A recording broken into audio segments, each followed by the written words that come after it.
ከ4 ዓመታት በላይ ለዘለቀውና አውሮፓ ከሁለተኛው የዓለም ጦርነት በኋላ ካስተናገደችው እጅግ አስከፊ ግጭት በኋላ በሩሲያና ዩክሬን መካከል እየተካሄደ የሚገኘው ጦርነት አህጉሪቱ እጅግ ከፍተኛ ኪሳራን ያስተናገደችበት እንደሆነ ይነገራል። ይሁን እንጂ ከሰሞኑን ከሁለቱም ወገን የዲፕሎማሲያዊ እንቅስቃሴዎች እየታዩ ይገኛሉ። የዩክሬን መንግስት ለታቀደውና ግዙፍ ለተባለው የምርኮኞች ልውውጥ የ1000 ታጋቾችን ስም ዝርዝር ለሞስኮ ማቅረቡ ለዓመታት ሲካሄድ የነበረው ጦርነት ወደ አዲስ ምዕራፍ እየተሸጋገረ መሆኑን የሚያሳይ ምልክት ተደርጎ ተወስዷል። ሆኖም ይህ ተስፋ ሰጪ ጅምር በሁለቱ አገራት መካከል ባለው ጥልቅ አለመተማመንና በተኩስ አቁሙ ስምምነቶች መጣስ ሳቢያ አሁንም በጥርጣሬ ደመና ተከቧል። በአሁኑ ወቅት በሁለቱም ወገኖች በኩል የሚሰሙት ንግግሮች ከዚህ ቀደም ከነበሩት የተለየ ይዘት አላቸው። የዩክሬኑ ፕሬዝዳንት ቮሎዶሚር ዜሌንስኪ የሩሲያው ፕሬዝዳንት ቭላዲሚር ፑቲን አሁን ላይ ፍሬያማ ለሆነ ድርድር ዝግጁ መስለው መታየታቸውን ገልጸዋል። ይህ ንግግር ለረጅም ጊዜ ድርድርን ሲቃወሙ ለነበሩት የክሬምሊን መሪ ትልቅ ለውጥ ተደርጎ ሊወሰድ እንደሚችል ሮይተርስ አስነብቧል። ዜሌንስኪ በንግግራቸው እንዳመለከቱት አሜሪካን ጭምር ባካተተው የ1000 በ1000 የምርኮኞች ልውውጥ ሂደት ላይ ኪየቭ ከፍተኛ ተስፋን ጥላለች። ይህ ልውውጥ ከተሳካ ከጦርነቱ መባባስ በኋላ ከተደረጉት የሰብአዊ ድጋፍ ስምምነቶች ሁሉ ትልቁ እንደሚሆን ይጠበቃል። ይሁን እንጂ ይህ በዲፕሎማሲው መስክ የታየው መጠነኛ እድገት በጦር ሜዳ ላይ ካለው እውነታ ጋር በእጅጉን የሚጋጭ እንደሆነ ስካይ ኒውስ ዘግቧል። በአሜሪካ አሸማጋይነት ለሩሲያ የድል ቀን መታሰቢያ ተብሎ የታወጀው የ3 ቀናት የተኩስ አቁም ስምምነት አተገባበሩ ላይ ክፍተቶች ስለመታየታቸውም ተነግሯል። ሁለቱም ወገኖች ስምምነቱ ከታወጀበት ቅጽበት ጀምሮ እርስ በርስ ከመካሰስ አልቦዘኑም። የሩሲያው የመከላከያ ሚኒስትር ዩክሬን ባለፉት 24 ሰዓታት ውስጥ ብቻ ከ16000 በላይ የተኩስ አቁም ጥሰቶችን መፈጸሟን ሲገልጽ፣ በምላሹም የዩክሬንን የጦር ሰፈርና የድሮን ማስወንጨፊያዎችን መምታቱን አስታውቋል።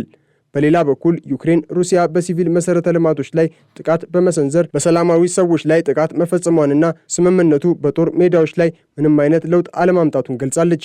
የተኩስ አቁም ስምምነቱ የታወጀው በሩሲያ ብሔራዊ በዓል በሆነው የድል ቀን ወቅት መሆኑ ሩሲያ ለበዓሉ ክብርና ለደህንነቷ ስትል የፈለገችው ታክቲካዊ እረፍት እንጂ እውነተኛ የሰላም ፍላጎት ላይኖራት ይችላል የሚል ጥርጣሬን በኪየቭ ዘንድ እንዲፈጠር አድርጓል። በሌላ በኩል የሩሲያ ባለሥልጣናት የዩክሬንን ድርጊት ስምምነቱን ለማፍረስ የተደረገ ጥረት አድርገው ይገልጹታል።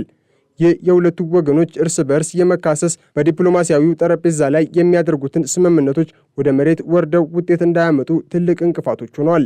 ምንም እንኳን ወደ ድርድር ጠረጴዛው የመቅረብ ዝንባሌ ከሁለቱም ወገን ቢታይም በመሠረታዊ ጉዳዮች ላይ ያላቸው ልዩነት አሁንም ሰፊ ስለመሆኑ የሲኤንኤን ዘገባ ያስረዳል። የሩሲያው ፕሬዝዳንት ቭላዲሚር ፑቲን ጦርነቱ ወደ ማብቂያው እየቀረበ ነው የሚል ተስፋ ሰጪ የሚመስል ንግግር ቢያደርጉም ቅድመ ሁኔታዎቻቸው ግን ጥብቅ ናቸው። ፑቲን ከዜሌንስኪ ጋር ፊት ለፊት ለመገናኘት ፈቃደኛ የሚሆኑት የሰላም ስምምነቱ ላይ ሙሉ በሙሉ ተስማምተውበት ካበቁ በኋላ እንደሆነ ገልጿል። ይህም ማለት ሩሲያ በድርድር ሂደቱ ውስጥ የምታገኘውን ጥቅም አስቀድማ ማረጋገጥ ትችላለች። በተለይም የዶንባስ አካባቢን ሙሉ በሙሉ መቆጣጠርና ዩክሬን ከኔቶ አባልነት ውጪ እንድትሆን የምታቀርበው ጥያቄ ለድርድር የማይቀርቡ መሆናቸውን የክሬምሊን ባለሥልጣናት በግልጽ ተናግረዋል። በተቃራኒው የዜሌንስኪ እቅድ በዋናነት በሁለት ምሰሶዎች ላይ የቆመ እንደሆነ ኪየቭ ኢንዲፔንደንት አስነብቧል። የመጀመሪያው ማንኛውም የወደፊት ስምምነት ለዩክሬን አስተማማኝና የረጅም ጊዜ የደህንነት ዋስትናን ማካተት አለበት የሚል ነው። ሁለተኛው ደግሞ ዩክሬን አንድም ግዛቷን ለሩሲያ አሳልፋ እንደማትሰጥ በጽኑ መቆሟን ነው። ዜሌንስኪ አሁን ላይ ፑቲን ለድርድር ዝግጁ እንዲሆኑ ያደረጋቸው የዩክሬን ግፊት እንደሆነ ያምናሉ። ይህም የዩክሬን ጦር በሩሲያ ግዛቶች ውስጥ ጭምር የሚያደርጋቸው የድሮን ጥቃቶችና ምዕራባውያን የሚሰጡት ወታደራዊ ድጋፍ ሩሲያን ለድርድር እንድትቀርብ አድርጓታል የሚል እምነት እንዲያድርባቸው አድርጓል። ለዜሌንስኪ የሰላም ድርድር ማለት የዩክሬንን ሉዓላዊነት ማስከበርና የሩሲያን ጦር ከግዛቶቿ ማስወጣት ነው። ይህ የሁለቱ መሪዎች ፍጹም ተቃራኒ የሆነ የሰላም ትርጓሜ ድርድሩን እጅግ አስቸጋሪ ሊያደርገው እንደሚችል ይገመታል። ሩሲያና ዩክሬን ከ4 ዓመታት ደም አፋሳሽ ጦርነት በኋላ አሁን ላይ እንዴት ስለ ሰላምና ድርድር ማውራት ጀመሩ የሚለው ሐሳብ በራሱ የብዙዎች ጥያቄ ሆኗል። ለዚህም ከሚቀርቡት ምክንያቶች መካከል አንደኛውና ዋነኛው በሁለቱም አገራት ያለው ከፍተኛ የኢኮኖሚና የወታደራዊ ድካም ነው። ሩሲያ ምንም እንኳን የዓለም አቀፍ ማዕቀቦችን ተቋቁማ የቆየች ቢመስልም የ3 ትሪሊዮን ዶላር ኢኮኖሚዋ በጦርነቱ ሳቢያ ክፉኛ ተናግቷል። በሰው ኃይል በኩልም የደረሱት ጉዳቶች በሩሲያ ማህበረሰብ ውስጥ ቅሬታዎችን እየፈጠረ እንደሚገኝ ቢቢሲ ዘግቧል። ዩክሬንም ብትሆን በመሰረተ ልማት ውድመትና በሚሊዮኖች የሚቆጠሩ ዜጎቿ መፈናቀል ሳቢያ አቅሟ እየተፈተነ ነው።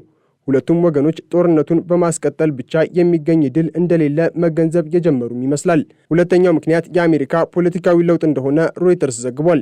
የዶናልድ ትራምፕ አስተዳደር ይህንን ጦርነት በአጭር ጊዜ ውስጥ ለማቆም ከፍተኛ ዲፕሎማሲያዊ ጫና እያደረገ ይገኛል።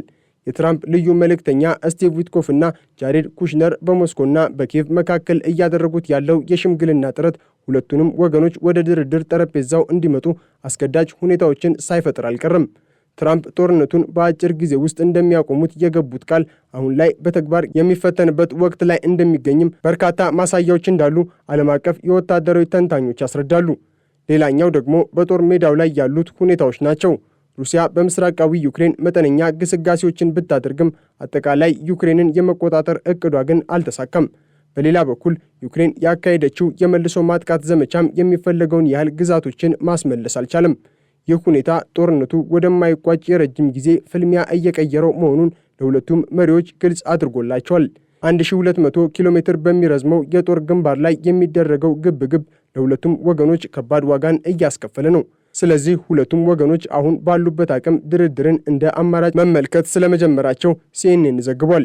ይህ ማለት ግን ሰላሙ ቀርቧል ማለት ላይሆን እንደሚችል ሮይተርስ አስነብቧል። በዚህ ሂደት ውስጥ የዓለም አቀፉ ማህበረሰብ ሚናም በቀላሉ የሚታይ አይደለም።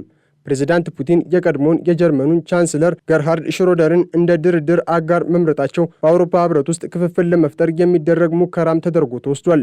ሽሮደር ከፑቲን ጋር ያላቸው የቅርብ ግንኙነት በጀርመን ዘንድ ተቀባይነት ባይኖረውም ፑቲን ግን ይህንን ግንኙነት እንደ ድልድይ ለመጠቀም ይፈልጋሉ። በሌላ በኩል የአውሮፓ ህብረት መሪዎች ዩክሬን የራሷን ዕድል በራሷ የመወሰን መብቷ እንዲጠበቅና የሩሲያ ወታደሮችም ለቀው እንዲወጡ ግፊት ማድረጋቸውን ቀጥሏል።